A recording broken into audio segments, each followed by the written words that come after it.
Holy crap, Super Mario Odyssey looks amazing. I get excited every time I watch the trailer, and there is so much to look at. So it's a good thing we sent the old analysis machine in for a tune-up right before this analysis, because it's come back with our longest analysis ever based on a single trailer. And with that, let's not waste any more time and dive right on in. So, Super Mario Odyssey is a return to form for 3D Mario, with even Nintendo stating it's a sandbox-style game in the same vein of Super Mario 64 and Super Mario Sunshine, which is music to my ears. What that means is that levels should be grander in scope and non-linear, offering multiple paths and objectives in each one.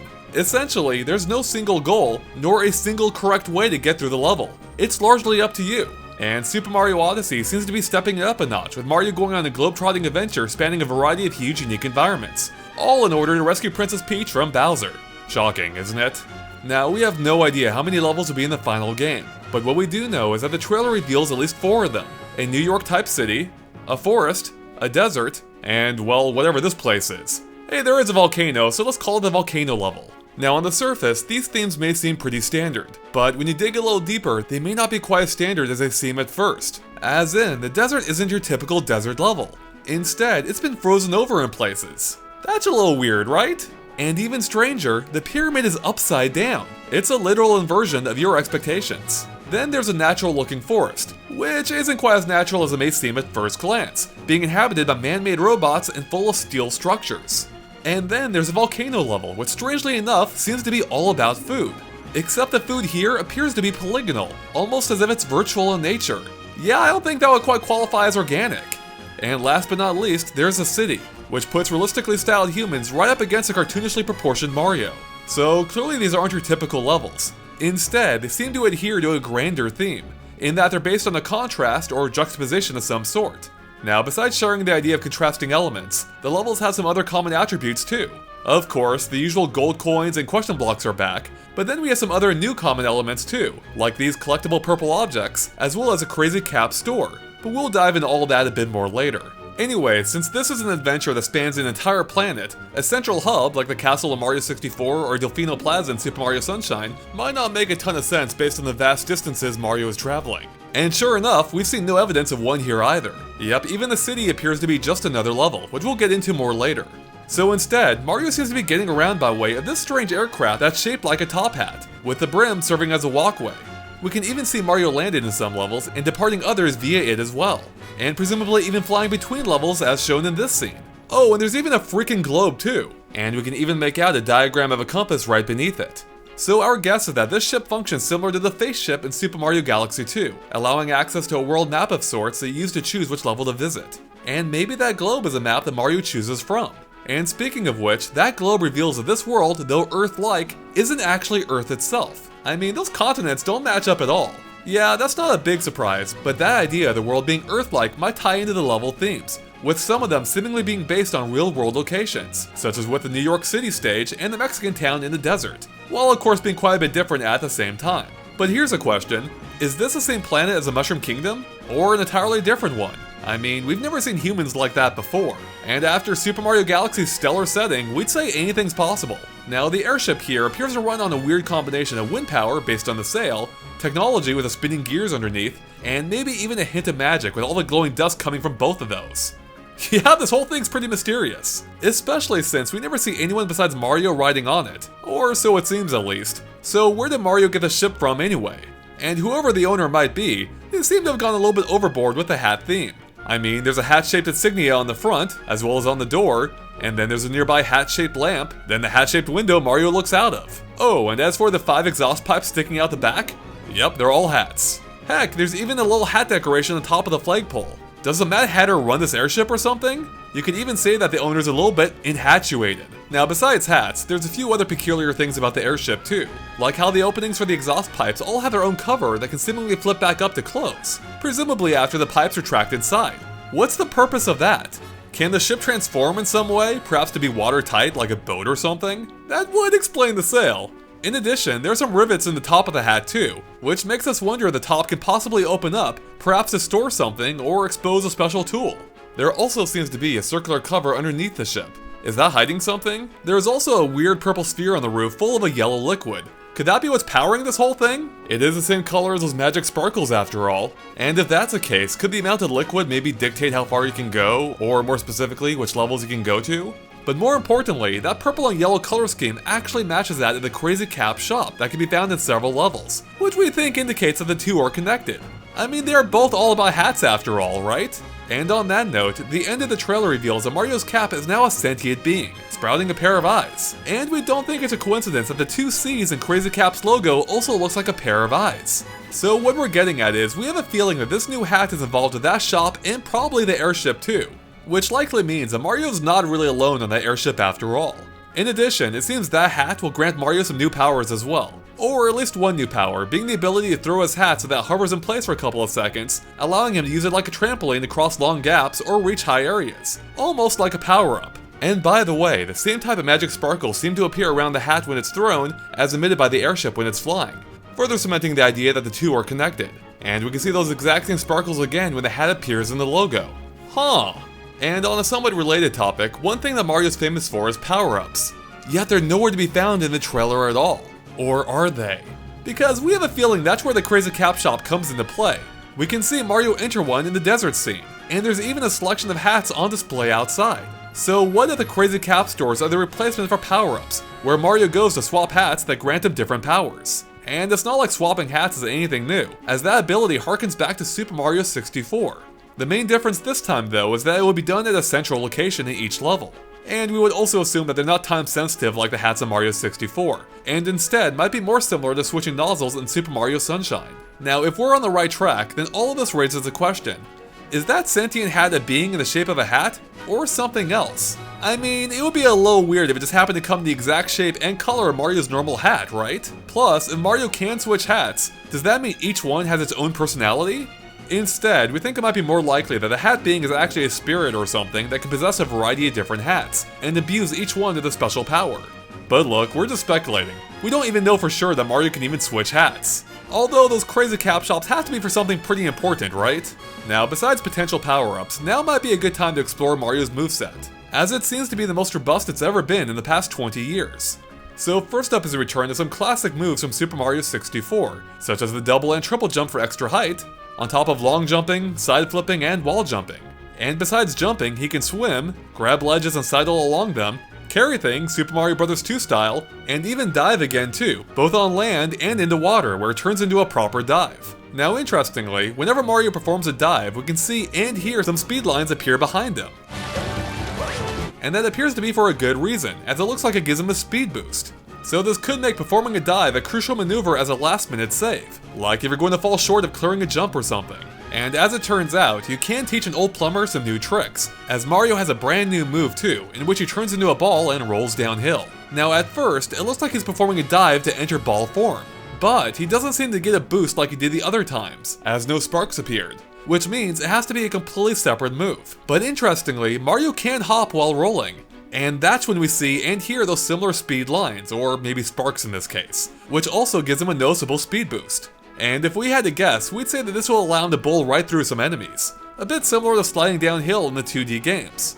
But who does Mario think he is? Turning into a ball is kinda Kirby's thing, so clearly Mario has quite a few moves at his disposal. The only major thing missing from Super Mario 64 is a front-facing attack, like punching or kicking. Now granted, we do see Mario kick a construction barrel at one point, but it seems to be automatic, just like in Super Mario Galaxy, meaning it could probably only be used on objects and enemies already in a weakened state. But we have a feeling his hat throw may be the frontal attack replacement, giving Mario a long-range attack, a bit like Oddjob. But then again, if Mario can switch hats, it's possible this ability won't carry over. One other thing worth pointing out real quick is that Mario can be seen looking at points of interest, whether it's taxis, pylons, or whatever else. It's a nice touch and might offer a clue as to where to go next. And speaking of things that are important, we have no idea what the main collectible is this time, assuming there is one. You know, like the stars in Super Mario 64 or the shine sprites in Super Mario Sunshine. There's no sign of anything similar here. Now this could be because the reward is hidden until you meet certain requirements, like defeating a boss or helping someone out, much as it was at times even in Mario 64 and Sunshine.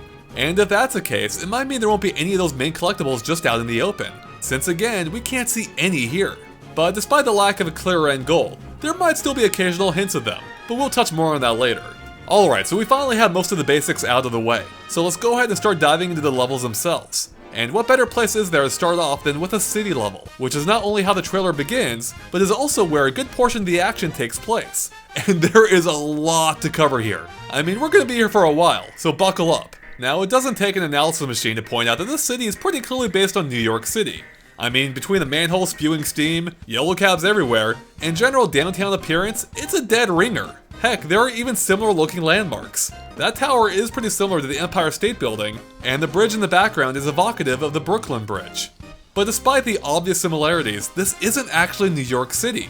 It's New Donk City, as we can see that name plastered everywhere, including on signs, banners, and even the ground. Yeah, it's a weird name, and it's just a start to the rabbit hole of weirdness that has New Donk City. No, I'm not talking about you, rabbits. You're not even part of this level, so get out of here. We'll be dealing with you later. Okay, a lot later. Okay, so for starters, as we touched on earlier, this level is far more realistic than your typical Mario level. And as part of that, it features normally proportioned humans, which makes Mario, who's presumably also human, look a little bit freakish by comparison with his cartoonish appearance. I mean, have you seen how his nose now bounces around? So yeah, it's kinda weird to see real humans and Mario side by side. Is there an explanation for that? Like, are normal looking humans considered aliens to Mario? Kind of like that classic Twilight Zone episode where the beautiful woman is considered a freak? It gets even more bizarre when you consider the fact that Mario himself was originally said to be from New York City, even if that doesn't seem to be canon these days. But despite the humans looking realistic, there's something odd about them too. They're all dressed nearly identically and in 1950s style clothing. Or at least we think it's 1950s. We're Game Explain, not Clothing Explain, okay? No matter what year it is exactly, they're dressed in a very old fashion. Which is especially weird considering we can see a woman working on a laptop in the background, meaning it's the modern era. So I guess what's old is new again, right? Either that, or this is a city full of hipsters. And that's just the tip of the iceberg when it comes to weird stuff. Because in this clip, which offers a wonderful view of the city, we can see the entire thing is actually located far above the ground, with skyscrapers extending up through the clouds below. Even the streets end with a sudden drop-off. So what's going on here? Is there even more city below the clouds? And is the district we see here built on top of a giant building itself? And what's the point of the taxis if they can't even leave this little island? Although it is possible the roads may wrap around and continue down the side. So can the taxis escape gravity and just drive down the side to ground level?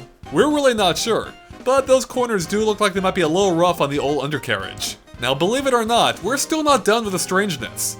Because despite the realistic visual style, there's still a clear Mario influence here, such as how all the crosswalk signals are actually question blocks. Not only are they yellow cubes, but they even feature the question mark on the screen as a walk symbol. Or is that the don't walk symbol? You know, somehow I'm thinking a question mark may not be the best idea for a crosswalk signal. Although, seeing as they are based on question blocks, does anything happen if you hit them? Like maybe changing the signal? And that's not the only Mario reference here, although we do say Mario loosely. Because let's take a closer look at some of those signs. Like the one here that says Diddy's Mart, which apparently is located on Dixie Street, which as it turns out happens to be this street right here based on the street sign. And that street is also home to Dixie Theater. Wait a second, Diddy and Dixie, as in the Kongs? And we're just getting started, because if we freeze the trailer at the very start, we can see a sign for Tiny's Piroshkis. Tiny being Tiny Kong from Donkey Kong 64. Who would have guessed that she'd enter the Russian pie business? Then right across the street is a sign that says Candy's Cafe, or at least we're pretty sure it says cafe, but it is covered up a bit. Now Candy of course refers to Candy Kong, which is a name we haven't heard in a very long time. And just in front of that is another sign for a shop called Banana Bagels. And of course, the Kongs do kind of have a thing for bananas. Then, right next to the Dixie Street sign is another for Cranky Street, as in Cranky Kong, and just across the way is one for Squawks Park, as in Squawks the Animal Buddy. And speaking of animal buddies, elsewhere in the city we can see a street sign for Espresso, the ostrich, as well as one for Rambi, the rhino. And right next to his is one for K. Rool, as in King K. Rool being the main villain of the Donkey Kong games. Huh. So between all these connections in Donkey Kong Country, we're pretty confident that Donk in New Donk City is short for the donkey in Donkey Kong.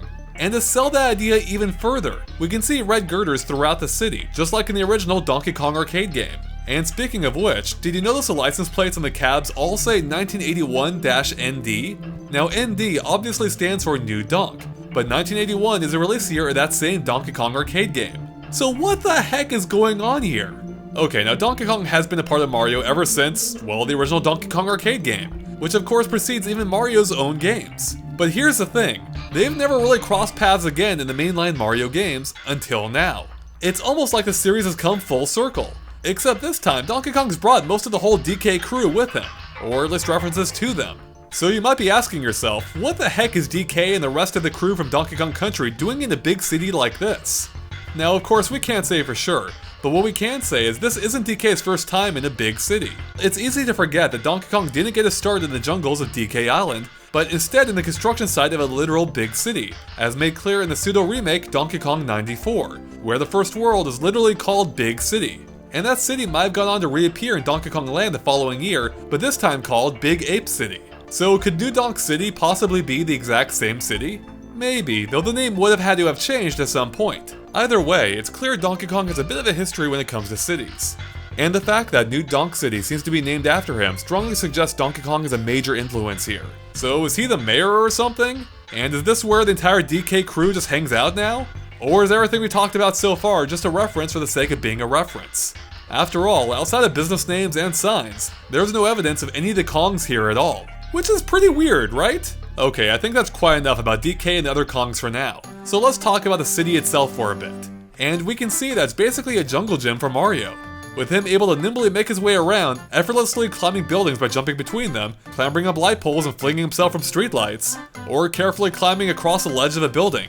He can even use taxi cabs as mobile trampolines for a jump assist. The entire city really is just a giant play place for Mario, almost like he was born here. Take that, Yoshi's Island. And by the way, did you notice how the taxi's trunk and hood popped open briefly, exposing the engine and Mario bounced off of it? It's a neat touch, although that cabbie is going to be pissed if insurance doesn't pick up the damage.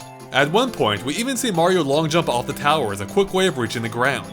And it's during that jump that we get an amazing and revealing view of the city, such as how we can see several of the buildings to the top right have rooftop gardens or parks on them. We can also see what looks to be blue tarps on several of the rooftops over here, as well as on the girders to either side of the city and on the ground over here, which we actually get a close-up look at in this scene, seemingly confirming that it is indeed a tarp. Can Mario maybe bounce off them too? Or are they hiding something underneath?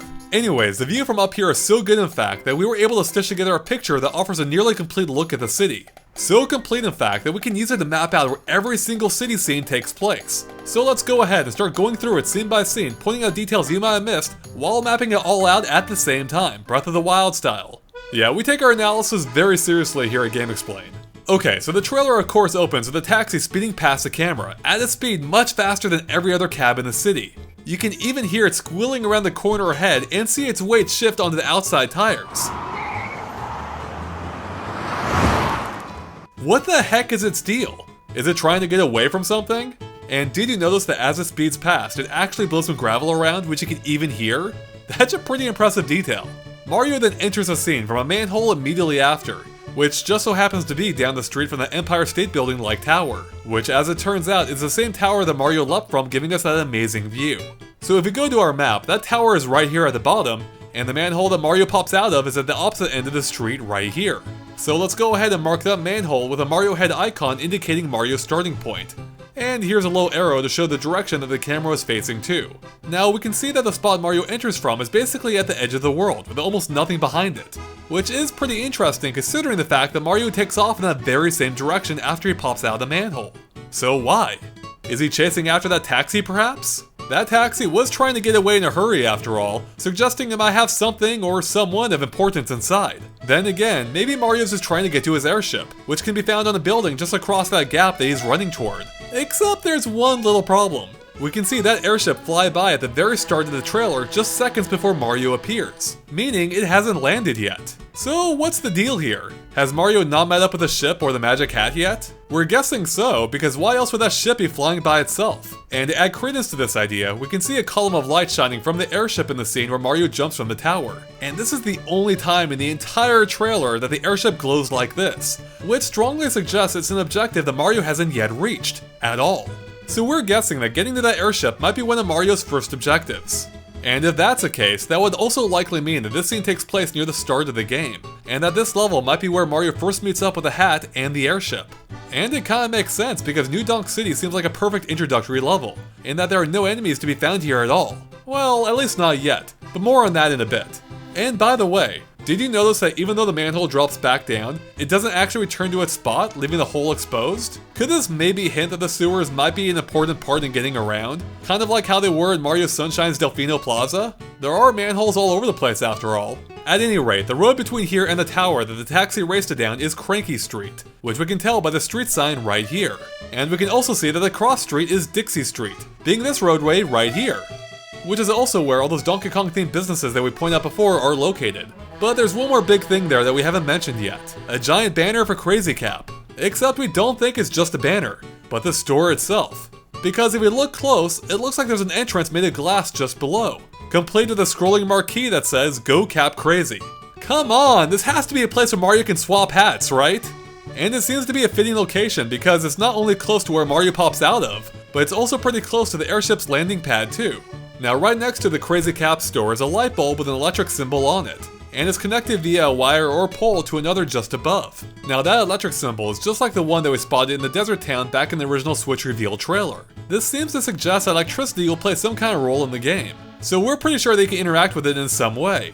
We're just not entirely sure how. Maybe one of the hats to get a Crazy Cap is the key? Now to the right of Mario, we can see some grass, which as it turns out is part of an entire park in the corner here as shown on our map. And we're pretty darn sure that park is called Squawks Park, based on the Squawks Park street sign for the adjacent street. A street which, by the way, appears to wrap around the entire park. And that park is exactly where the rope skipping scene takes place. See, there's the same street sign and the tower at the end of Cranky Street. And speaking of Cranky Street, quite a few of the clips either take place on it or near it, which makes sense seeing as it's a major throughway. So first up is this scene that shows Mario running away from the tower toward the manhole that he popped out of. So let's go ahead and mark this on the map as location 2. And again, here's an arrow showing the direction that the camera is facing toward. Now, if we pause it here, we can see another light in the back that also has an electric symbol on it, like the one before. And in this scene, we can see that it too is connected to another light on the rooftop via a wire or pole. So what are those about? At any rate, we'll mark this as location 3 on our map. This next clip shows Mario just a little farther down Cranky Street facing toward the tower and away from the manhole that he entered from. And we can see the airship on the building behind that, complete with a column of light. So we'll mark this as location 4. And you see that street sign down there?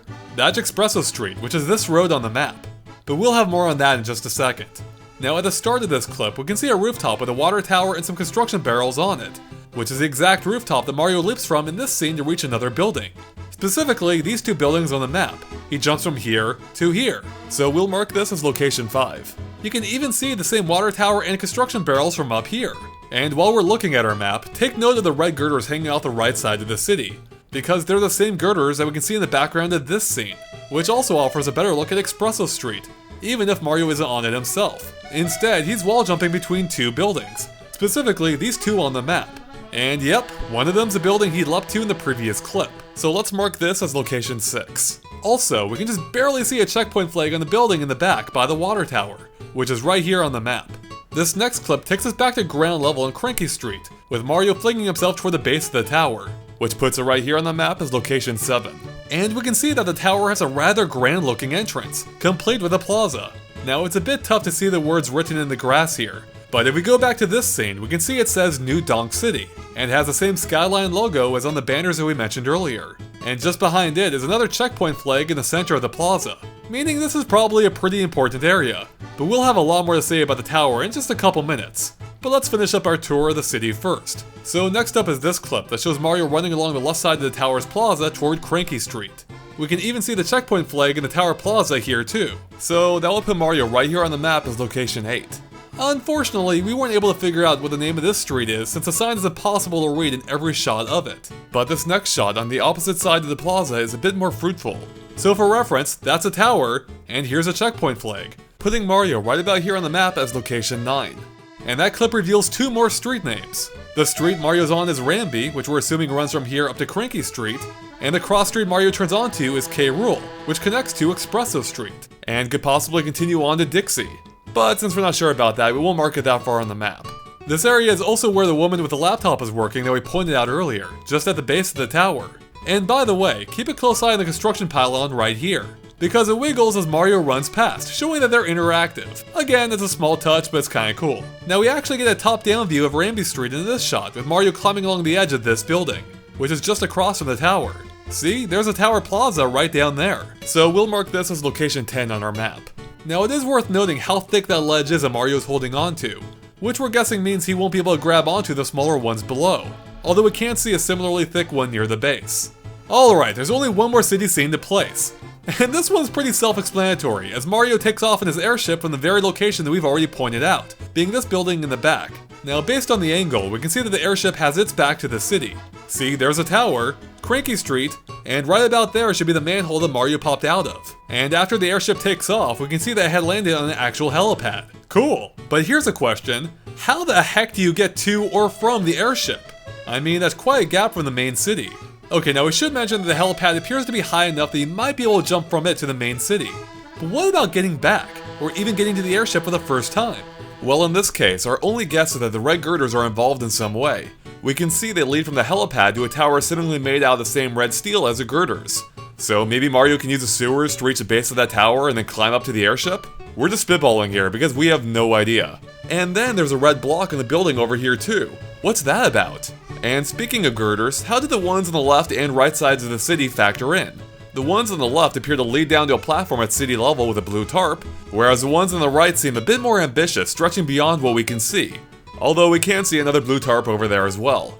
So do those girders lead anywhere important off camera? Now, as we mentioned earlier, we do get another look at those girders in this scene, where we can see some gold coins inside, which suggests that Mario can walk through some of them. Okay, so we're almost done with our general overview of the city, but there are a few more interesting details I wanted to point out before we move on. So first up, this is clearly a bustling city with pedestrians everywhere and taxis roaming the streets. Except, it may not be quite as bustling as it seems. And no, not just because every vehicle is a taxi. What's the deal with that anyway?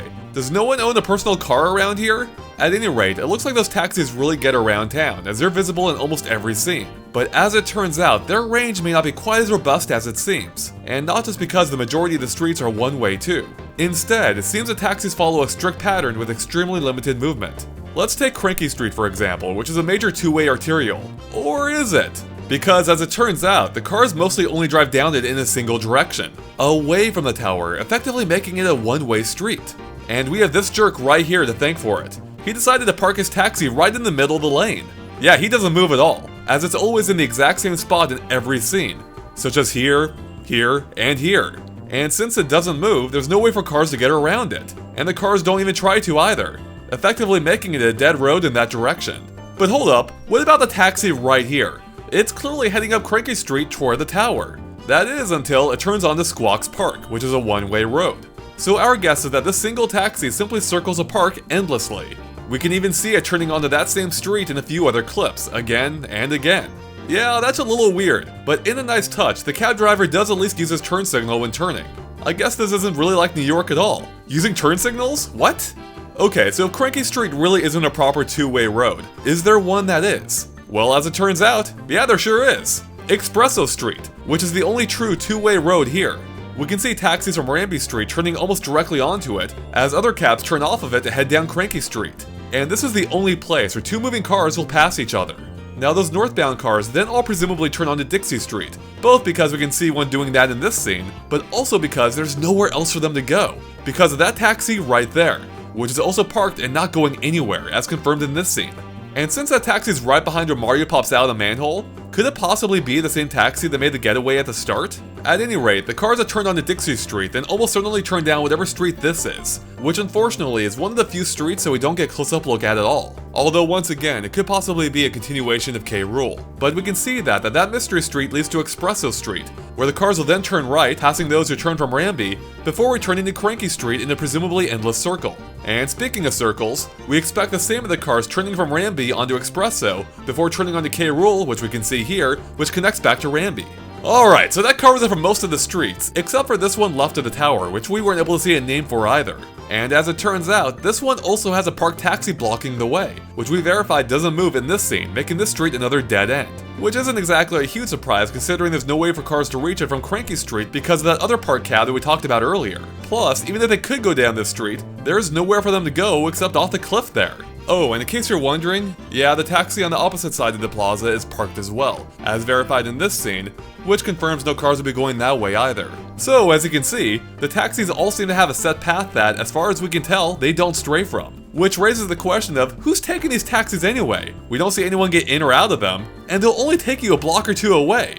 Well, whatever, they're really more for Mario's benefit than anyone else's anyway, since they serve as roaming trampolines for him to reach new areas. Like those green fire escapes that we can see scattered all over the city. Now, fire escapes in real life aren't generally brightly colored, so we're pretty sure that's by design to draw your attention and that they're essential in Mario getting around and climbing these buildings. In addition, we can see that they'll sometimes have collectible purple coins on them, as well as wooden crates that Mario can probably use as a platform and maybe even break into for some goodies. Now, even though the taxis seem to have predictable patterns, they do react to what's going on around them, in that they'll stop if anyone gets in their way, including Mario, which is actually another key difference from the real New York. Yeah, they don't stop for anything there. And you can even see how the taxis wait shifts realistically during a sudden stop. Neat! Now, before we move on, let's talk about the people real quick, and they're everywhere, roaming around, crossing streets, using a laptop, or playing jump rope in the park. Now, we don't see Mario interact with them too much directly, but Nintendo has confirmed in a Japanese stream that he'll be able to bounce off of them similar to the taxis. Yeah, that's probably going to cause some neck problems. Beyond that, we can see a woman raise her arm as Mario runs past. We're just not sure if that's an automatic animation or if it's in reaction to Mario. But in either case, it does at least show that the citizens will have animations beyond just walking around. And with that, we're finally done covering the city during the daytime. Because as it turns out, Mario will be exploring that same city at night too, and it looks dramatically different. It's dark, storming, and there are now enemies too. Yeah, it's quite a tonal shift. And it raises the question of what exactly is going on here. Is there a true day and night cycle? Or is it based on which mission you selected, kind of like Pianta Village and Mario Sunshine, which also had day and night scenes depending on which shine you're going for? We're pretty sure it's a latter option, or something similar to it, because the changes seem too significant to be gradual. Plus, we only ever see the city at 2 times a day, with nothing in between, suggesting it's binary. Now, one of the biggest changes is the fact that signs have been posted everywhere advertising the wedding of Bowser and Peach, which might suggest that Peach was kidnapped after or during Mario's initial foray into the city, as things seem to be pretty relaxed during the day. And speaking of which, where did all the citizens go anyway? Did Bowser kidnap them too? Or are they just hiding indoors? Regardless of what exactly is happening here, we've never seen the world of Mario change this dramatically before, which might also hint at a radically different level structure than before. Like, what if events in one world affected the progression of another? But again, we're just spitballing. At any rate, the end of the trailer reveals that a giant mechanical centipede boss awaits Mario at the top of the tower at night, and it pretty instantly knocks Mario off of the tower. Now, does that always happen in this case, or can Mario actually fight back? I mean, we're pretty sure Mario will fight back at some point, since those 10 bulbs on his back look awfully vulnerable.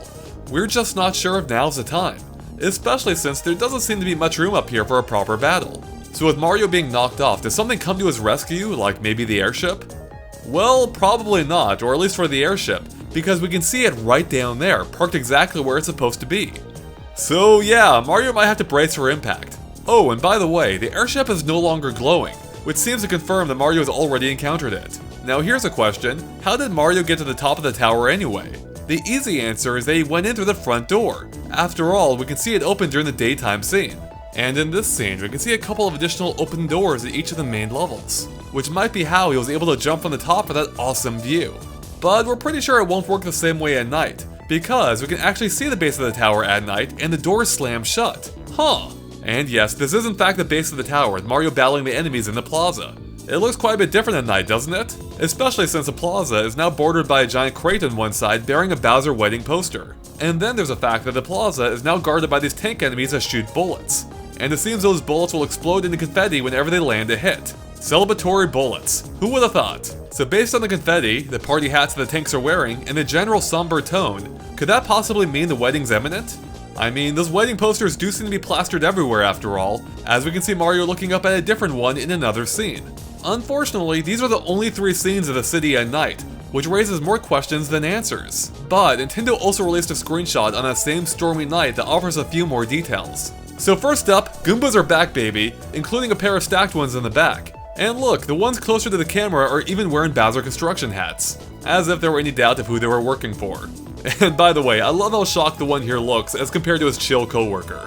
Now, are those construction hats just for looks, or do they serve an actual purpose, like protecting the Goombas from being stomped? And speaking of hats, that sure does seem to be a pretty common theme, doesn't it? I mean, in this level alone, we have 1950s hats, party hats, and now construction hats. Is it possible some of those hats might be available at the Crazy Cap store? Like, as an example, what if the construction hat allowed Mario to move the girders around? That might explain how he could reach the airship. But here's something else interesting. This scene takes place on a series of girders. The exact same girders, as it turns out, that we pointed out on the right side of the map, which are also the same ones from this wall jumping scene. Look, you can even see the same coins inside the girder that we mentioned earlier. So, if the girders were already here during the day, what are the construction hat wearing Goombas up to? Do they work during the night to add even more or something? Now this picture also reveals that the girder here is being suspended from something above. Perhaps a crane? And that got us thinking.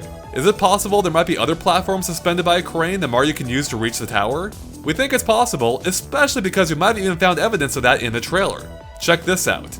If we go back to this scene and slow it down, we can just barely see a couple of suspended girders appear around the tower for just a few frames as Mario gets close. Look, you can even see the wires holding them up, and they appear to be moving. In addition, there's a platform just below spanning the tower and a nearby building, which might come in useful if Mario falls off the girders. And then, we can see a staircase on the right side of the tower that Mario might be able to use to begin his ascent. So, taken all together, could all of this be how Mario will climb the tower at night? But what's interesting is we can't see what's holding the cables themselves that are supporting the girder. In fact, if we go back to our map, we can see a similarly suspended girder on the right, and once again, there's no sign of anything supporting it. Weird! Did they just float out there or something? Or are we just not close enough to see what's actually holding them up? Alright, there's just one more scene from the trailer that we haven't yet placed. This one.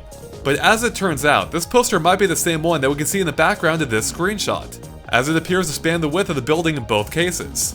Alright, and with that, we finally mapped out where every scene in the trailer takes place.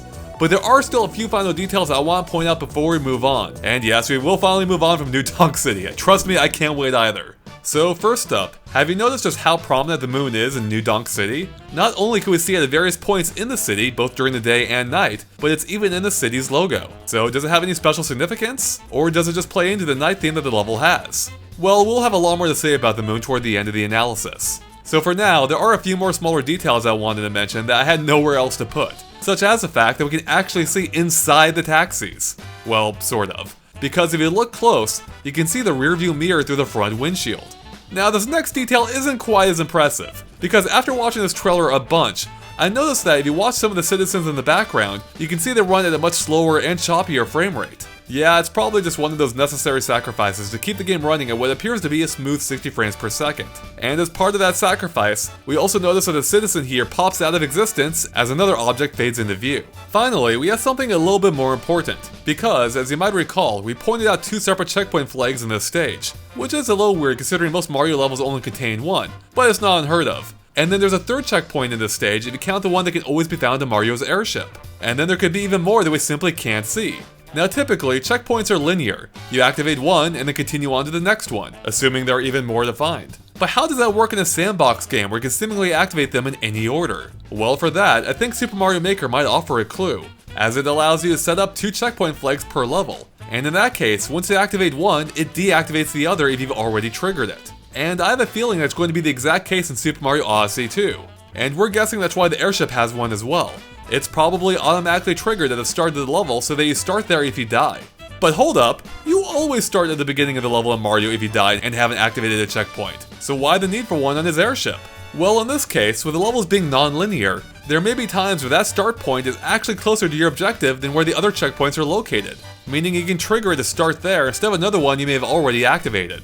Now there is one more mystery involving the checkpoints, but for that, we have to go to an entirely different level. So let's switch it up and take the Game Explain airship over to the desert level, which by the way, we can actually see an ad for in New Donk City right here, featuring one of its citizens. And this desert level also happens to be the same one that Nintendo had briefly shown off in the initial Switch reveal trailer.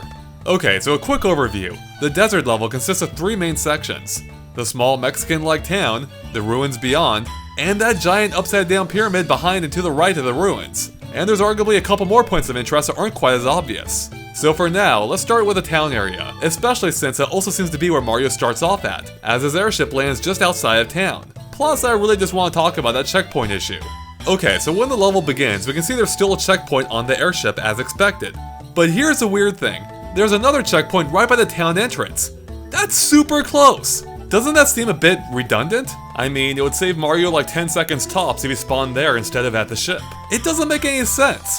Unless the airship doesn't always start here, which would make that checkpoint a lot more meaningful. In other words, this may be evidence that the airship won't always land at the same location, and instead may have multiple landing spots in some levels. So maybe the landing spot changes depending on which mission you select. Or maybe you unlock different landing points as you explore each level. It would make a lot of sense to be able to choose where to start from in levels as big as this desert seems to be. But there's still one more thing about the checkpoint here, and perhaps the checkpoints in general, that I want to point out. The pole holding up the flag is green, instead of being gold like all the others in New Donk City, and even the one in the airship here. So does this mean the checkpoint flags are colored to match each level? Unfortunately, we don't see any checkpoint flags in the other levels to verify, but if that is indeed the case, that makes the connection between the airship and New Donk City even stronger, since they're the only places confirmed that share the gold checkpoint poles. Alright, I think that's quite enough about checkpoints. So moving on, Mario rolls into a small town which appears to be themed to the Mexican holiday Day of the Dead, with festive floral decorations all over the place, and even the citizens appear to be dressed for the occasion as skeletons. Or maybe it's more that they actually are skeletons. In either case, their skulls are decorated colorfully, and even the eyes on some of them appear to be shaped like flowers. And of course, several of them are dancing around shaking maracas too. It's all just very festive feeling. But there's something a little bit odd about the citizens. I mean, besides the fact that they might be skeletons. Because they all appear to be dressed like Mario, with the same white gloves and identical brown shoes. That's a little weird, right? But instead of his trademark red cap, they're wearing sombreros.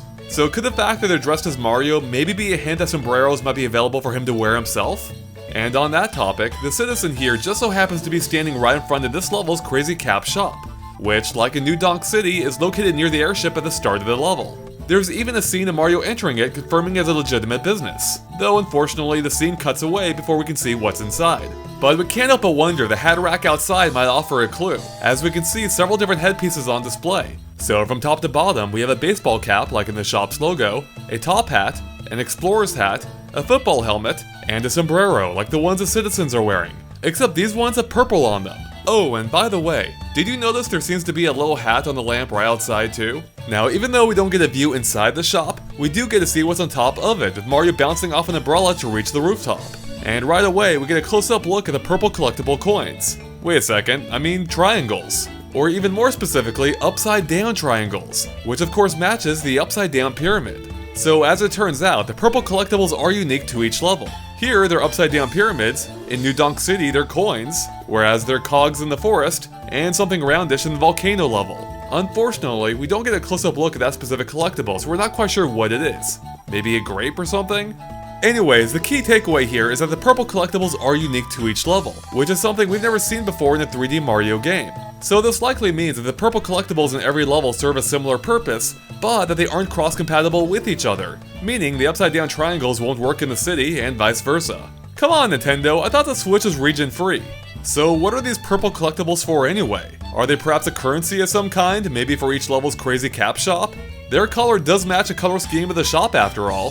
Heck, there are even purple triangles on the sombrero right outside. But then again, maybe they tie into a greater objective. Specifically, the pyramid in this case, since they are shaped like it after all.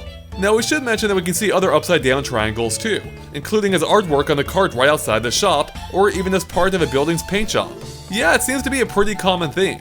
So maybe that upside down pyramid isn't really upside down after all. From a certain point of view. Anyways, from the rooftop we get a view of the left side of the Crazy Cat building.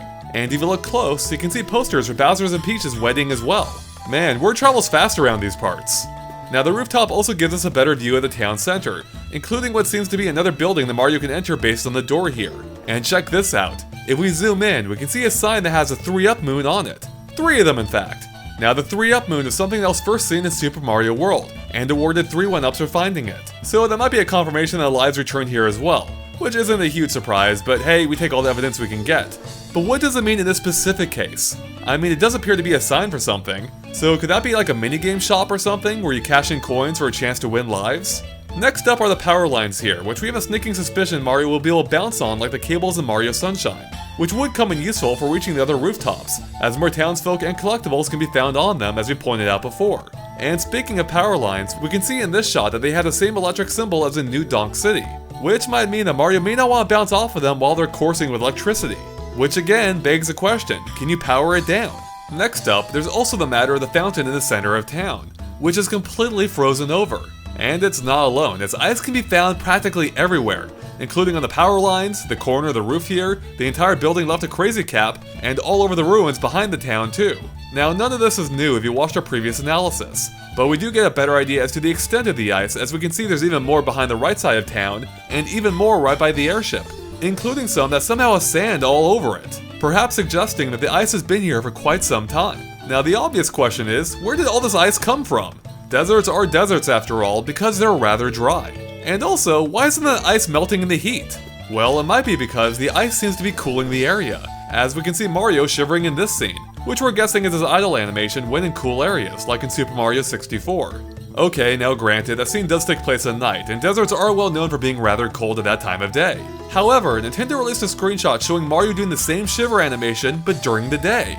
So yeah, it seems like it's cold here no matter when you visit. So if we had to guess, we're pretty sure Mario would be able to melt that ice in some way in order to restore the town to its former glory.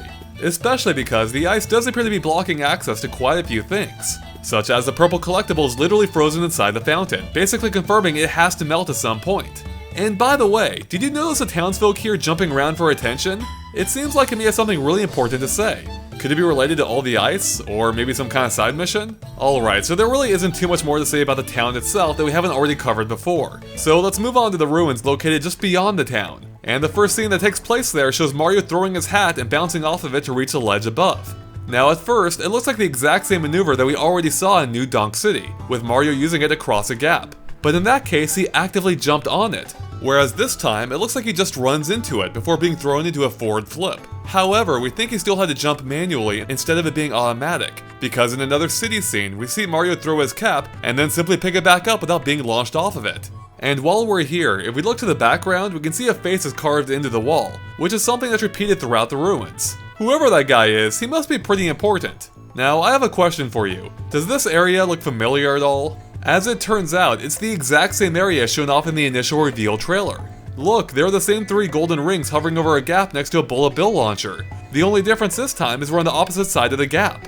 So as a quick recap, Mario will have to run along the walkway, past a bullet bill launcher, and cross a gap via the moving platform. But hold up, do you remember that rumbling sound we noted in our previous analysis? At the time, we had no idea what it was, but I actually figured it out soon after and just never officially followed up. So why not do that now? Because if we zoom in on Karen's switch during the initial reveal trailer, we can see it's actually a geyser of sand. Now, before we move on, this older scene provides a good reminder of how much ice can be found in the ruins itself too. Yeah, there's quite a bit. And then there's a heart-shaped collectible over here that we pointed out in our past analysis as well. Now, back then we theorized that it would be used to restore Mario's health, like in Mario 64. And that seems to be even more the case now that we know that this game's a successor of sorts. But here's something odd. There are no signs of that heart anywhere in the trailer at all. The only footage of it is from the initial reveal. So maybe they're just not that common. Also, do you remember that red bump over here? Well, based on the new trailer, we can see it's just a pile of sand. But hold up, there's something missing here. Actually, 2 things missing. Yep, the cactuses that were here before are now gone.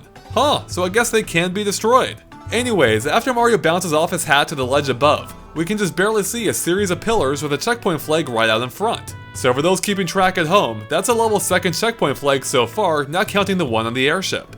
From here, we also get a glimpse of the pyramid in the distance, as well as a good look at the tower here. The same tower they can easily see from town too, including the glowing spot on top. But how do you get up there? Well, if we go to this scene, we can see that same area from a distance. There's a checkpoint flag and the 4 columns behind it. And if we look behind them, we can see a green pipe that will presumably take Mario to the other one up here. So that gets him closer, but there's still a ways to go. So is he just able to climb up the side of the tower or something? Or could there be more to it on the backside? Or maybe the floating platforms here have something to do with it. And we actually get a better look at those platforms if we freeze a previous scene right here. Because we can now see that they're all connected via some kind of wire, with additional wires extending below them too, possibly to the ground. What are those about? Well, another scene might reveal their true purpose, as we can see Mario riding a platform that's moving along a similar wire. And in the background? Yeah, that's the top of the tower. And we can see the glowing column of light is in fact marking a checkpoint here too, making this the level's 3rd checkpoint, or 4th if you count the airship. But here's another question. Are the platforms here the same ones we were just talking about, or are they different? Because the ones before were laid out in a diagonal fashion, whereas the ones here are in a straight line. So at first, we thought they were 2 entirely different sets. But here's the thing, there's no evidence of them being 2 different sets. I mean, we only ever see a single set of platforms at a time. So instead, based on the order of the platforms being 2 flat ones followed by a triangular one, it seems they may be the same. Especially given the fact that their general location seems to be identical. Because, just as we could see them and the pyramid in this scene, we can see the exact opposite from up here, with a pyramid to the left and the checkpoint flag far below next to the same 4 columns. So, maybe whatever's holding the wire rises it up at some point to change the angle of the blocks from being diagonal into a straight line. But where's that platform going anyway? We can see that's moving away from the tower, we just can't see what's on the other end of that wire, except for the 3 purple collectibles just past the triangular platform. Anyways, while we're up here, we get a glimpse of a couple of new enemies. Or at least one of them's definitely an enemy, being these hovering metallic things that launch shockwaves that can destroy the blocks on top of the platforms, revealing coins. And we can see another in the back gearing up to do the exact same thing. Now, what we're not sure about are what exactly are these drone-like things nearby. We're really not sure, but they don't seem to be doing much of anything right now. Could they possibly be responsible for the wire's height changing? Now, before the blocks get destroyed, we can see a couple of different designs on them. One depicts a jewel or emerald, similar to the ones we've seen on the walls in town. So could that be another type of collectible maybe? The other design is a bit harder to read. It almost looks like a face, maybe, with 3 diamond or square-shaped objects below it. Finally, let's take a look at the platform itself that Mario's riding on, because it actually depicts the upside-down pyramid. Or is that a right-side-up pyramid? It's of course entirely a matter of perspective, but at the least, it's a pyramid. But more interesting are the column of arrows in the middle pointing toward the base, or is that the top? Whatever's the case, it's making us wonder the collectible purple arrows might have something to do with that pyramid, like turning it right side up for instance? Especially because if we take a close look at those purple collectible arrows, we can see they share the exact same diagram as on that platform. In either case, we'll have a lot more on the pyramid very soon. For now, let's go back to this scene, which takes place to the right of the ruins just in front of the pyramid. And there's a few big things to note here. For one, there's a couple of treasure chests, which are the only 2 shown in the trailer. Now at first, you might think this suggests that there's some hidden keys to find, and that very well could be the case. But we should mention that chests have appeared in the 3D Mario games before. In Mario 64, they would open automatically if done in the right order, and in Super Mario Galaxy, you could use a shell to pop them open. So it's entirely possible something similar is the case this time too. Okay, now let's finally talk about the elephant, or should we say lion, in the room. Because we can see Mario catch a ride on one for a quick trip across the desert. Except it's not just a lion, but what appears to be a living statue since it has no eyeballs. It obviously evokes the idea of a sphinx, or perhaps more specifically, the Gao enemies from Super Mario Land way back when. Now, it doesn't seem like these guys will just appear anywhere, but instead perhaps only at the labeled taxi stands like the one here, which even has their face on it. And it's even wearing a sombrero. Is it possible to play some role here? And there's actually a second taxi stand just outside of town, which we spotted back in our first analysis.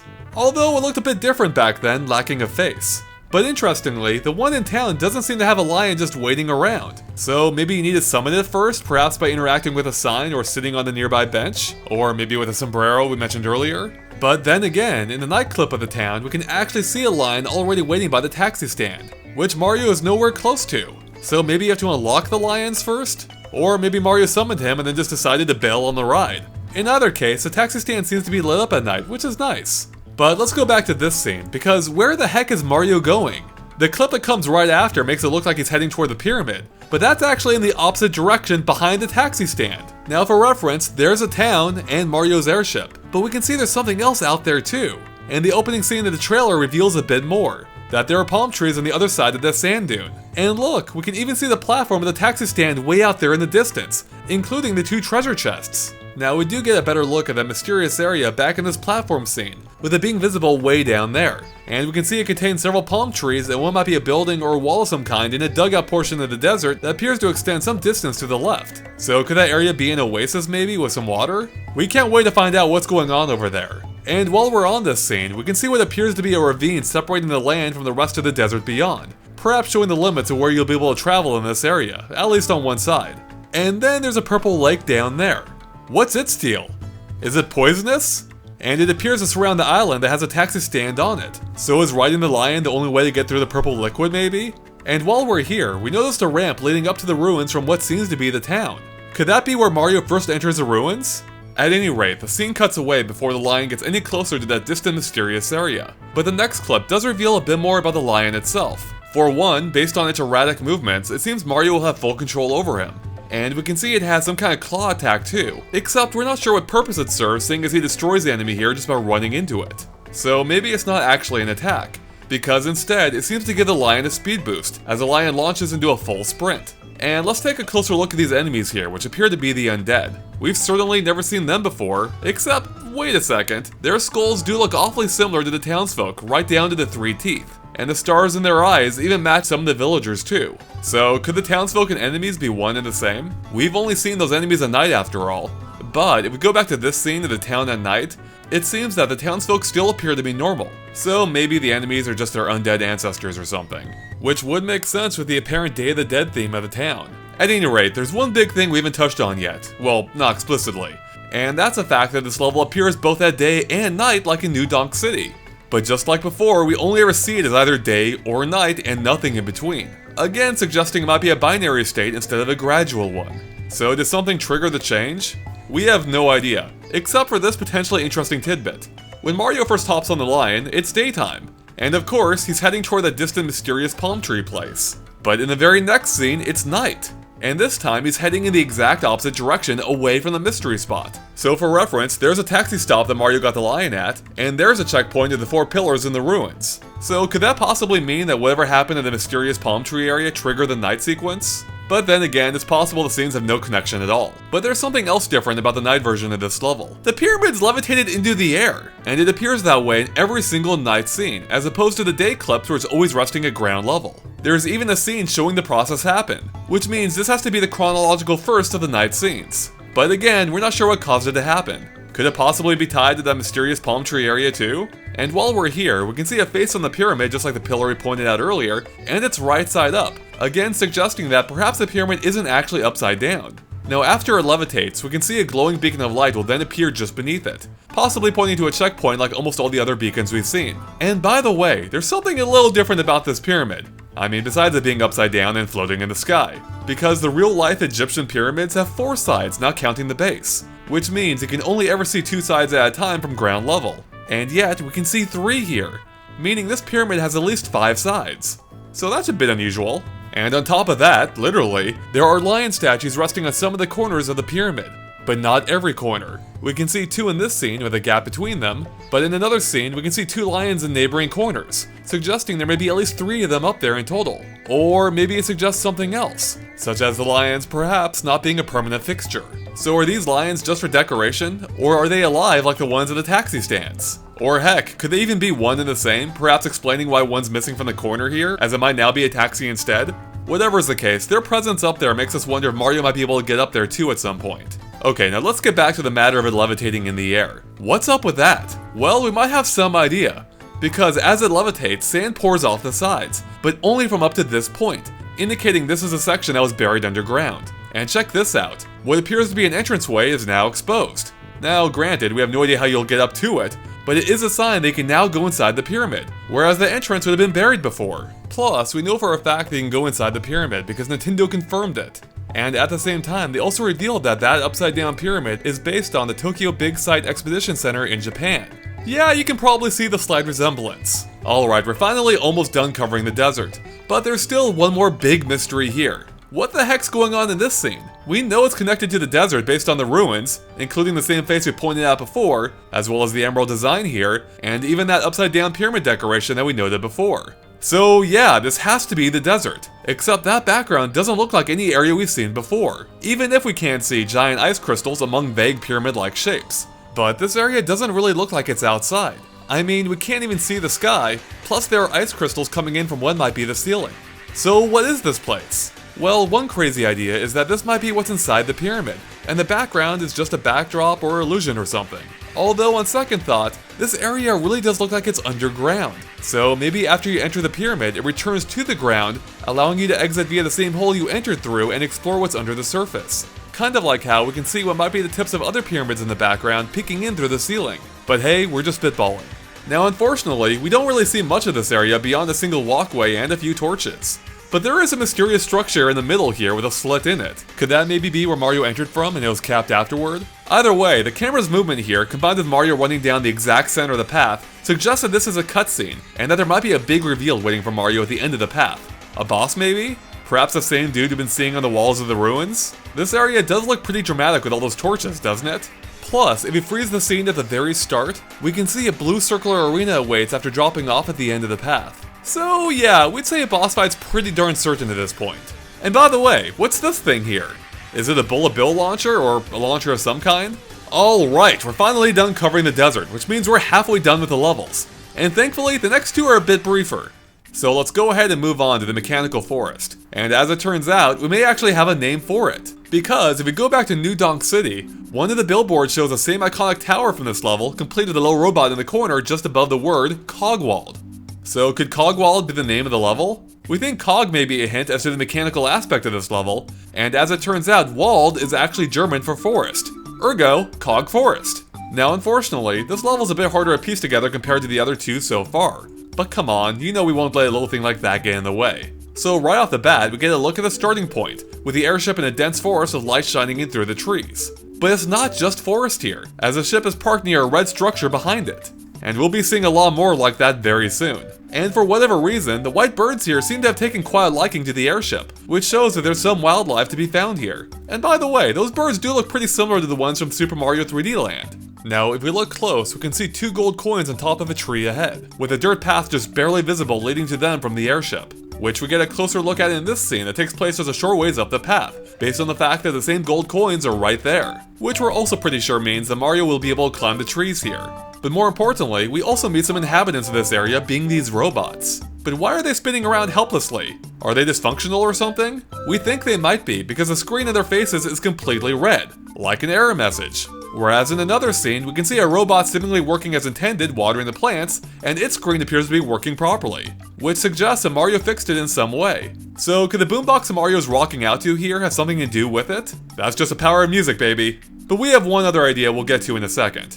And by the way, we're pretty sure that the robot in this clip is the second one down the path from the airship. And we base that on 2 things. One, in this picture Nintendo released of the same robot, we can just barely see what appears to be the path right in front of it. And secondly, do you see that steep hill with the 2 trees behind it? Well, we can see that same hill and trees right here. Except this time, there's no boombox. So is that an item Mario can carry around with him, fixing the robots one at a time? Furthermore, it looks a lot brighter in the boombox scene. Did something cause a fog to lift? Well, whatever's going on, the robot's design appears to be based on the Piantas from Super Mario Sunshine, even including the palm trees on their noggin. Which is a little weird, right? Were they built by the Piantas? I mean, there's really nothing tropical about this area, so it doesn't really seem like a place for Piantas.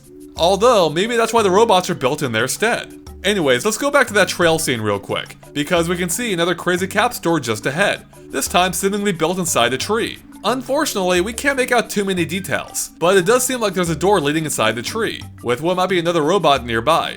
And the store's placement, of course, continues a trend we've already pointed out at the Crazy Cap store being found near the start of each level. Anyways, the dirt trail continues to wind down past the store and continues off screen. But before the scene ends, we can just barely see some of the level's purple collectibles on top of a tree. And those collectibles come in the shape of cogs this time, as we can clearly see in this scene, which fits the mechanical theme of this forest, including its potential name of Cogwald. So could the cogs have something to do with those robots? Maybe that's how you fix them. Now unfortunately, we weren't able to directly connect any other scenes to this starting area for sure, but there are a few others that appear to take place in a similarly forested portion of this level, such as this one of Mario running away from a waterfall along a creek. Now there really isn't too much to say here that isn't self-evident. I mean, there's something glowing at the base of the waterfall, but we have no idea what it is, and then there appears to be another robot just right at the waterfall, though it doesn't seem to be doing much of anything. Is it powered down? Beyond that, there's not much else going on here besides all the trees. Except there is one potentially odd thing here. What's in the background behind the closest trees? Now the obvious answer is a dark forest with more trees. But is that what it really is? Let's take another look at another scene to show what I mean. Because here we can see a very similar background. Except this time it looks like it may be a bit closer and has almost no depth to it. Although we should stress it's impossible to say for sure. But what we're getting at is, it's almost as if there's a wall there with a painted on backdrop of a forest. You can even see where the ground and that supposed wall might meet. But again, we can't say for sure. Especially since it looks like there may be a dirt path there leading into the background. So as for what's really going on there, we have no idea. But there's something else weird in this scene too. Did you see that green thing poking out from behind the tree before disappearing behind it? What the heck is that? Is it a plant? Or the wing or tail of some kind of creature? Like maybe a dinosaur? Who knows? But it does seem to be awfully close to that tree, Perhaps lending credence to the idea that there's not much room between the tree and the supposed wall? At any rate, there's nothing that concretely ties this creek scene to any other. Except for maybe one major thing, because the width of the creek here seems to match up with the width of the waterfall in this clip. So we're thinking that the creek flows downhill before terminating at the pond here. We then see Mario swim through the pond, revealing that it's filled with fish, as well as a single green pipe down here. And interestingly, the pipe appears to run up the wall to who knows where. And speaking of pipes, you might have noticed that the level appears to be getting a bit more industrial looking, with red steel being found all over the place. And we'll be seeing a lot more of that in the upcoming scenes. Now in this case, it forms a large platform over the creek. But unfortunately, we can't see too much of what's going on up there except for the 4 question blocks. But speaking of which, keep an eye on them, because they're the exact same question blocks as in this scene, including the same steel platform right behind them, which based on the previous scene actually moves up and down. In fact, there are a bunch of moving platforms up here. The one here and 4 more behind it. There also appears to be a gap or maybe a path going around the backside of them on the left. In addition, we can see piranha plants are located here as well, except these ones are a bit different from usual, spitting purple gunk that splatters on the ground. Is that pollution maybe, perhaps tying into the mechanical themes of the level? It actually reminded us a bit of the polluted piranhas in Mario Sunshine that spat out similar goop. Which of course are the same games the Piantas were in too, so maybe it's all tied together? So what's that goop about anyway, like is it poisonous or does it maybe slow Mario down if he tries to run through it? At any rate, we can see Mario defeat the piranha plant with a simple jump, which also instantly removes the goop that was surrounding it. But it doesn't seem to remove the goop they've already spat out, as the puddle it just made here seems to stick around. Moving on, we have this clip of Mario long jumping off a steel structure just in front of the same red tower that we saw in the new Donk City sign. But Mario's not just long jumping for the heck of it, but because a section of platform he was on is collapsing underneath his weight. In fact, the girders leading up to this platform all seem to be pretty shoddily built.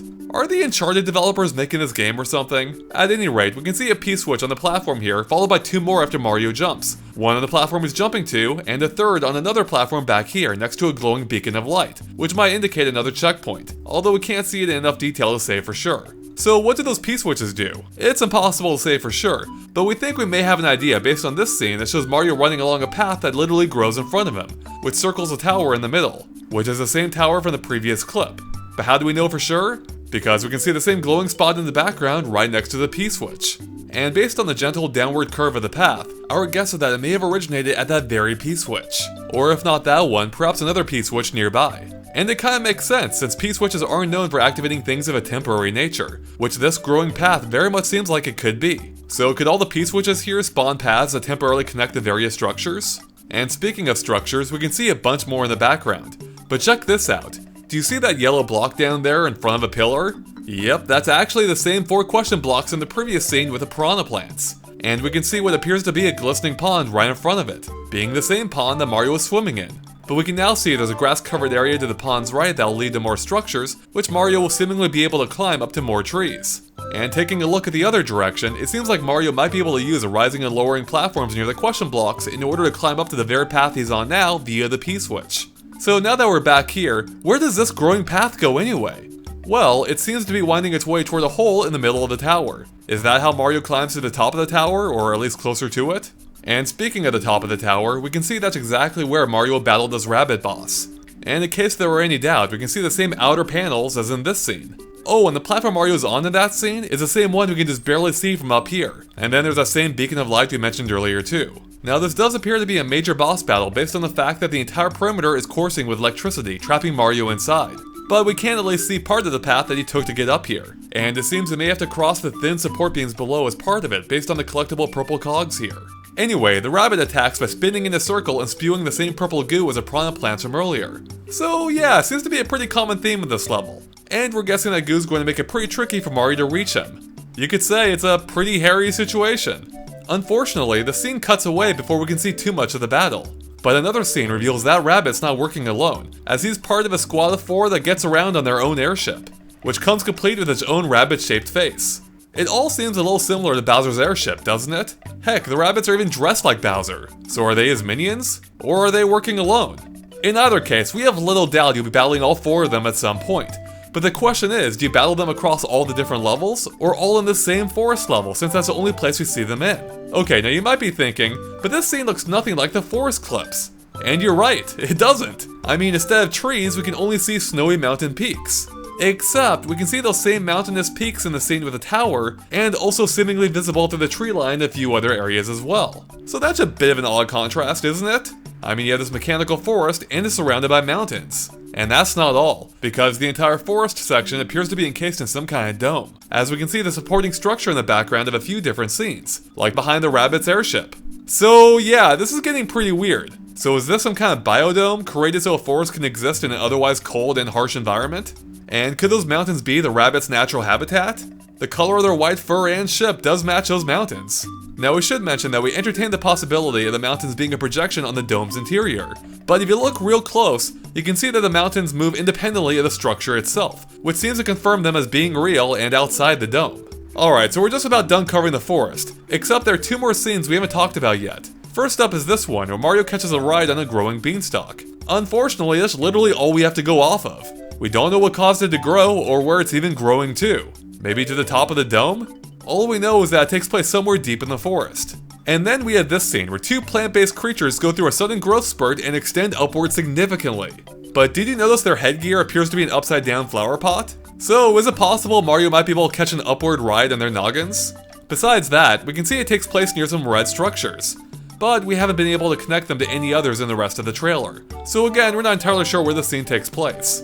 And with that, we're finally done covering the forest, so let's move on to the final level. And don't worry, this one will be a hair quicker than the others, because as it turns out, it's actually the one we see the least of, even though it might not seem like it at first. Okay, so there's 2 main things that really stand out about this level. It's filled with a ton of weird looking food, including all kinds of vegetables as well as shrimp and clams, and the entire thing is found at the base of a giant volcano, which we can see erupt in this scene. Note its distinctive blue color, as parts of it can be seen in the background of most of the other scenes, including the very first one with Mario running toward it. And speaking of that volcano, we just may know what it and this entire level is called, because if we go back to New Donk City as shown in this quick demonstration by Nintendo, we can see a billboard that has the same distinctive colors of this level and the words Mount Volcano, which of course sounds like volcano. As for what exactly that means, we're not entirely sure. Of course, Mount is short for mountain, and Volcano sounds like volcano, but why Volcano instead of volcano?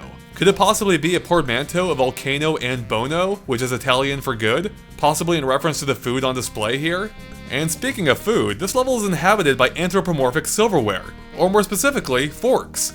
We can see forks in this scene alone. Here, here, here, and here. The handles their face, the inner tines their legs, and the outer tines are their arms. And they're all wearing chef hats. So it seems like the forks have cut out the middleman and are the culinary experts themselves. And they're in the right place as there's food everywhere. Except that food doesn't look very appetizing, does it? It's all blocky and polygonal, like something from an early 3D game. So is that just an art style choice for this level, or does it have a deeper meaning? Like, is the food possibly virtual? And it's not just the food, but the environment too. The volcano in the background is just as blocky, but in contrast, all the NPCs, like the forks and enemies, all appear to be normal. So we have no idea what's going on here. Now besides the forks, we can see a single robot as well, which we get a better look at in this scene where Mario turns the corner. Moving on, Mario passes by some more forks, but they're huddled in a group and appear to be looking down as if they're sad or depressed. Especially this poor guy. Aw, now it's making me sad. But we're not sure what they're upset about. Maybe the food situation? And are they just huddled together for comfort, or are they looking down at something? There doesn't appear to be anything there, but maybe there used to be? Could that rabbit up there have something to do with it maybe? We do get a close-up look at him in that same location in this next scene, but he runs away as Mario gets close.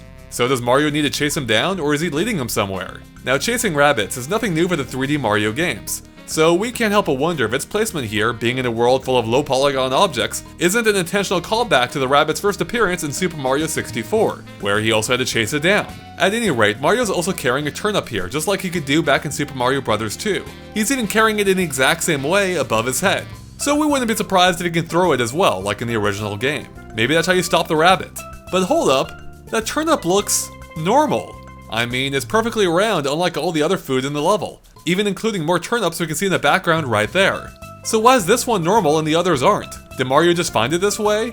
Or is there some way to convert food from polygonal form to normal form? Maybe via the robot? Hey, we're just speculating. Now, although we see Mario jumping along the food itself, we can see a staircase built into the side of the volcano here. And check this out. We get our first real glimpse of this level's version of the purple collectible. But unfortunately, this is basically the best look we get at it, which means it's impossible to say for sure what it is. But it does look like it's something round, but in a polygonal way. So could it be a grape or some other kind of round fruit-shaped collectible? Now there's something else worth pointing out in this scene. The structure right here, which appears to have a door leading into it, but it's otherwise pretty well obscured.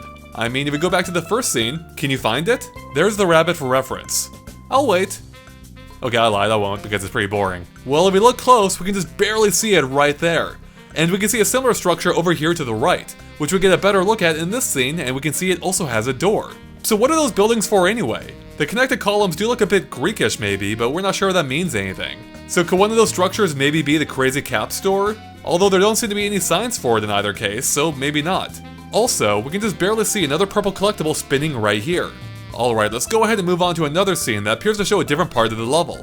This one features the return of two more classic Mario enemies, being a pair of Spinies, as well as a Hammer Brother. Or should we say Skillet Brother, since he's throwing frying pans which shatter upon impact. And he too is wearing a chef hat, continuing the cooking theme.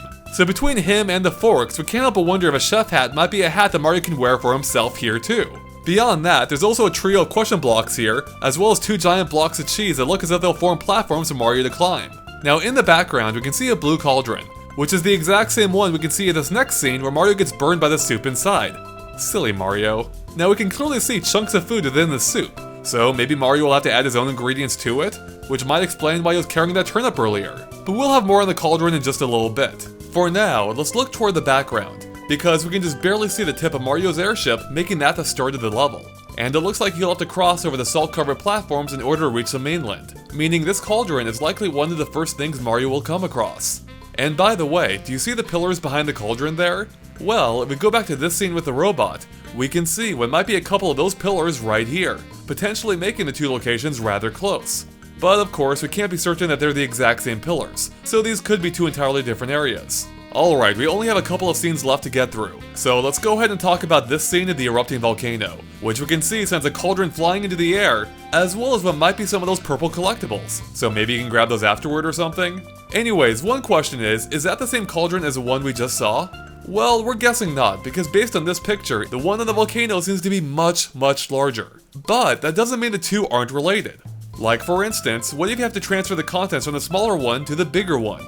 But why would you want to do that? Well, we have one idea, because the first and smaller cauldron is blue, indicating it might be cooler, whereas the second one is red, indicating it's much hotter, which makes sense seeing as it's on a freaking volcano. So maybe in order to finish cooking the soup, you might need the help of the volcano to crank up the temperature. But assuming that's the case, how do you get the soup up to the volcano? Well, for that, we think it may possibly be related to this giant bird, which we know exists in the same level based on the identical sky background. And we can see it's carrying a giant loaf of bread. But for what purpose, we have no clue. But based on the fact that it can carry things, maybe Mario can use it to carry ingredients, or maybe the contents of the smaller cauldron to the bigger one? Now, even though that's the only scene where we see the bird, it may not be the only one involving the bird, as we're pretty sure its giant wingspan is what's causing the windstorm here, requiring Mario to hold onto his cap, which again, we can tell takes place in the same level by the identical sky background. So, could this possibly be the opening of a boss fight with it? Or maybe that bird's just coming in for a landing or taking off. Although there is one final detail about that bird, because as it's flying away, we can see its eyes spinning around, as if it's in a daze from being attacked. So is this part of the boss battle? Oh, phew, we're finally done covering all the levels in depth. But we're not quite done with the analysis yet, because there are a few final things to go over, such as the Bowser encounter. And my, isn't Bowser looking rather dapper? Now, based on the unique sky, this scene doesn't appear to be a part of any of the existing levels. Anyways, the entire crew's here with Mario, Bowser, and Peach checking in from atop what has to be Bowser's airship, complete with cannons on the side. And while it might look nice overall, we can see it does have some rust here, which is an oddly realistic detail. Now, as we've come to expect by now, Bowser is of course wearing a hat, but this one's lined with spikes. And that's apparently for good reason, as he can seemingly throw his hat like a weapon, Oddjob style. Which we're guessing Mario evades at first, since we can see Mario's just fine in the next scene, whereas Bowser's hat is still missing. Except the camera angle appears to be from the hat's perspective, as it then flies into Mario, seemingly knocking him off the airship, which might explain why Peach yells out for him. Now there is another Bowser scene that may or may not be part of the same sequence, where he stomps Mario's hat. So our question is, did Mario's hat fly off after being hit by Bowser's Oddjob attack? And could that possibly explain why Mario's hat seems to be mysteriously missing in this screenshot, before he lands in the desert? Who knows? Alright, moving on, there are some peculiar connections on a more macro level that might reveal a bit more about the game, such as how many levels are there in total. because there are only 4 in the trailer, not counting the Bowser scene.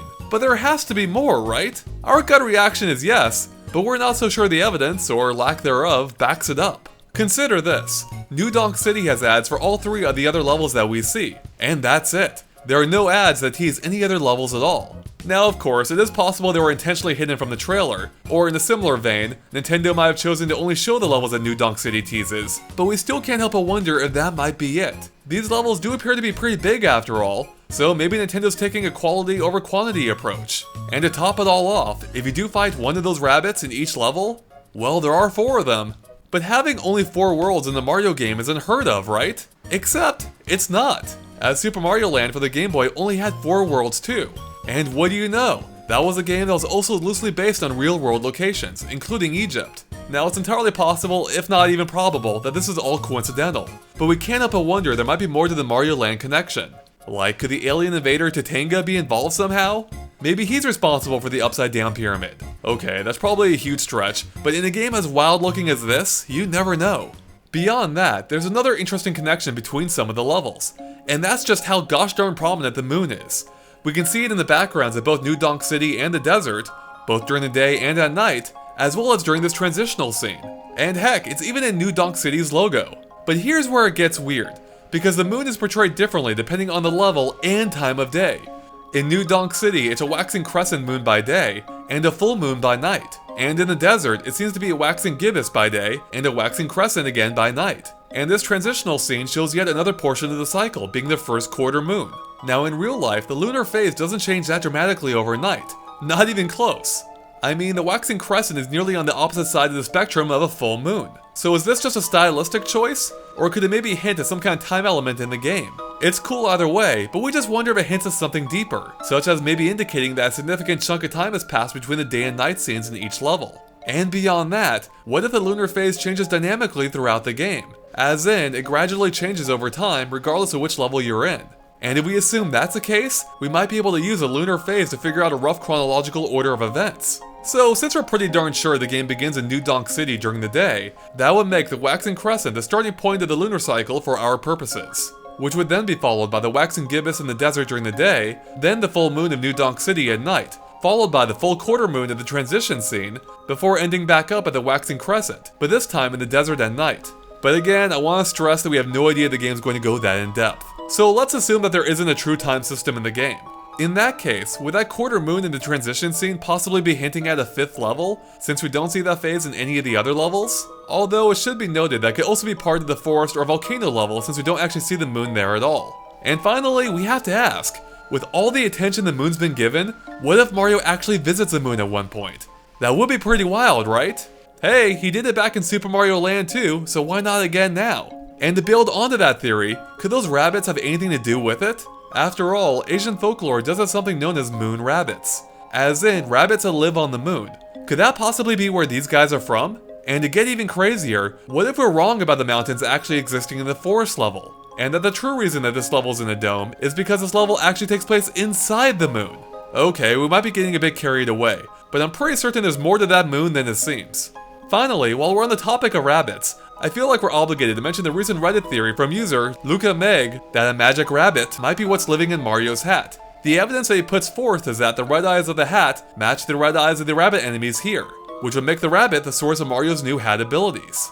And of course, magic tricks have had a long history of rabbits appearing from out of hats, specifically top hats, much like Mario's airship here. And that ship does appear to run on magic as we mentioned earlier. Huh, yeah, it's something to think about. And with that, we're finally done covering everything we could dig up on Super Mario Odyssey, thank God. But as always, let us know if we missed anything by posting in the comments below. Thanks for watching, and make sure to hit that subscribe button for more on Super Mario Odyssey, the Switch, and everything else Nintendo too. Catch you later, bye.